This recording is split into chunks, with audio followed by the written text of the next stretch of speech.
Hi, I'm Craig, and this is Crash Course Government and Politics, and today I'm going to talk about a topic in American politics that tends to drive people crazy!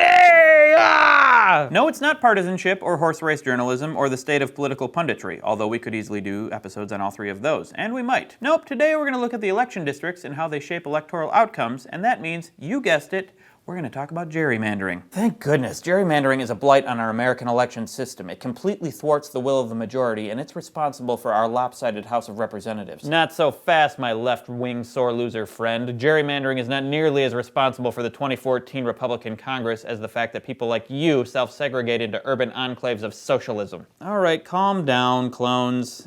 Gerrymandering is a little more nuanced than that. Let's talk it out.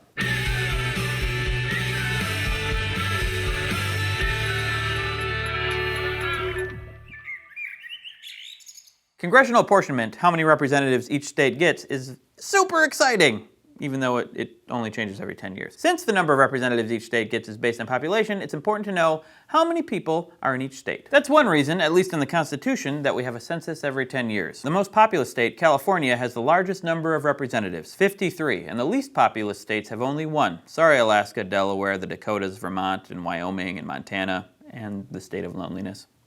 One is the loneliest number. In those sparsely populated states, figuring out the election district, which geographic area is represented by a congressman, is easy because there's only one district. This makes elections in these states effectively at-large elections, like a state's choice for senator. Even though there are 2 senators from each state, they represent the entire state at large rather than only a part of it, like representatives are supposed to do. The Electoral College, the system through which Americans choose their president, are also a type of at-large election. The rest of the states are divided into what are called single-member districts. This means that each election district chooses one representative. Now, you might think it would be simple to divide a state into as many pieces as it has representatives, but why would you think that? Nothing is simple. Districts are required to be equal, or almost equal, in population, and in most states, populations are not evenly distributed across the entire region. The notion that election districts must encompass equal population is the essence of the idea of one person, one vote, a principle that was cast into law by the 1962 Supreme Court decision in Baker versus Carr. It means that a person's vote counts equally no matter where they live, at least as far as the House of Representatives goes. In the Senate, it doesn't actually work out because the resident of a small state like Delaware has the same number of senators, 2 as a resident of California. To put it another way, in 2014, 2 senators represented 897,934 Delawareans, and the same number of senators represented approximately 38 million Californians. In the House, each representative is responsible for about 700,000 to 800,000 people, which is still a lot, but much better than one senator for 19 million Californians or 13 million Texans. The idea that people should be equally represented in Congress shouldn't be controversial, and for the most part it's not. What is controversial is the way that minority groups are represented. One of the problems with single-member districts is that they can make it easier to cut minority groups out of the political landscape. After all, if in a given state only 15% of the residents are minorities, it will be more difficult for them to elect a member of their own group, even under a plurality rule, unless that person can appeal to a large number of non-minority people. Congress and the Supreme Court have tried to remedy this problem by mandating that there be majority-minority districts, which is a confusing way of saying districts where the majority of voters are members of a minority group. This is a little like affirmative action in the realm of voting, and as you might have guessed, there's a fair amount of disagreement among people who think a lot about it, although I'd bet that number itself is a pretty small minority. This idea of majority-minority districts leads us into a really fun aspect of congressional districting, the way that the districts themselves are drawn, a process known as gerrymandering after the 19th century political cartoon that depicted one particular Massachusetts district that looked like a reptile. Oh, there it is. Looks like a dragon or something. And we all know dragons are reptiles. The man responsible for this twisted district, the name of my band in high school, was Elbridge Gerry, hence the name gerrymander. So districts have to be drawn in a way that they contain roughly equal populations. So why does it matter if they look convoluted or even somewhat ridiculous, like this? Well, states don't just draw districts to make them equal in population. They draw them to capture certain population characteristics so that one party has a greater chance of electing a member from a particular district. In the district pictured here, the Illinois 4th, Chicago has been carved up to capture a certain population. Me.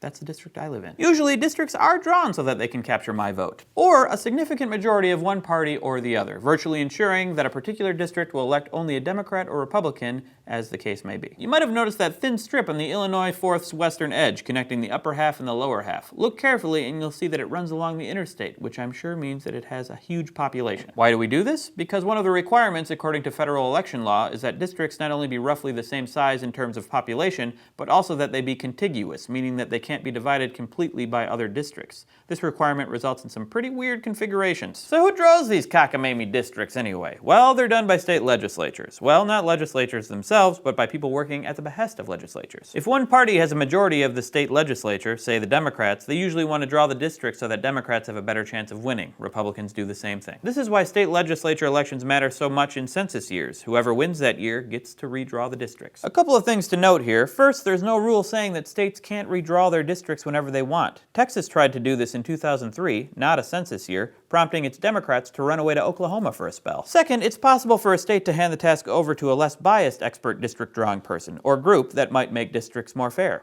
Hand it over to me. I'll make them all look like little bunnies. But wait, you might ask yourself, what's wrong with this system and why do people think it's unfair? Let's go to the thought bubble. So imagine a state that's 60% Republican and 40% Democrat and has 5 electoral districts, like this one. Let's call it Clone-Sylvania. You could draw districts so that there were 3 Republican districts and 2 Democratic ones, accurately reflecting the state's population, like this. Or you could redraw it so that there were 3 Democratic districts and 2 Republican districts, which would be an inaccurate reflection of the party composition of the state's population. Or you could simply draw the districts so that you had 5 Republican districts and 0 Democratic ones, like this. So you can see, especially in the second and third examples, how gerrymandering can result in districts that don't actually reflect the political makeup of a state at all. By now, you might be fuming at the injustice of state legislatures redrawing districts to make sure that the opposing party has no chance of winning national congressional elections. And you may have read a number of articles blaming gerrymandering for the composition of the current Congress and for making congressional elections generally less competitive. There are a lot of people who feel the same way. But there's a counter-argument that it's not the state legislatures that result in solidly Republican or solidly Democratic districts, but the fact that Democratic voters tend to cluster in cities where they often outnumber Republicans by a lot, so that states like Ohio, even though the numbers of Democrats and Republicans are pretty even with a slight edge going to Democrats perhaps, they all tend to concentrate in urban areas around Cleveland and Columbus, so that the overwhelming majority of the state's districts are won by Republicans. Thanks, Thought Bubble. Congressional districting is fascinating and really important for determining the composition of Congress, but it's also quite complicated, which, as with most things, makes it difficult to understand. But unlike some other complicated issues concerning policy, gerrymandering is one that's easy to criticize because the visual results are so striking and because it can result in numbers that just look unfair. This is probably why, come election time, you'll hear a lot about it. Now at least you'll have a better idea of what those pundits are talking about and you'll be better equipped to make your own decision about the issue. Luckily for you, there's more and more data about this stuff every election and always more to learn. Thanks for watching. I'll see you next time. Crash Course Government and Politics is produced in association with PBS Digital Studios. Support for Crash Course U.S. Government comes from Vocal. Vocal supports nonprofits that use technology and media to advance social equity. Learn more about their mission and initiatives at vocal.org. Crash Course was made with the help of these less biased expert district drawing people. Thanks for watching.